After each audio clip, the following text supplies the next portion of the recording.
နင်းဂျင်းမရပြောင်းမြိုင်သားလို့နော်တီကနောက်မှရှိရမှာမဟုတ်လားအဲ့ကနှစ်ဘက်ကလည်းနောက်ပါလေကျုံကြည့်တော့တောင်းရဝဲလာတယ်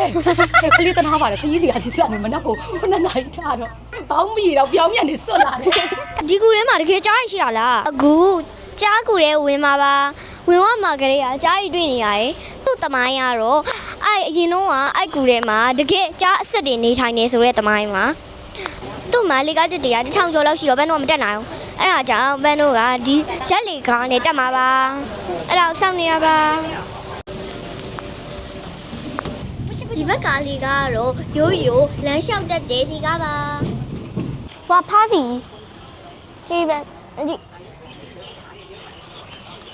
လူတော်မမီဘူးကြားရုပ်ကြအကြီးပဲနော်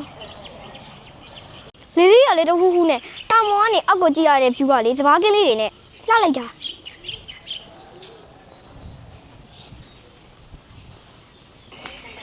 ဒီတောင်ပေါ်မှာဂုဏပုတ်ကအပြင်တခြားဇီဒီဖျားတွေလည်းအများကြီးရှိတယ်ပကံဖျားတွေလိုပဲ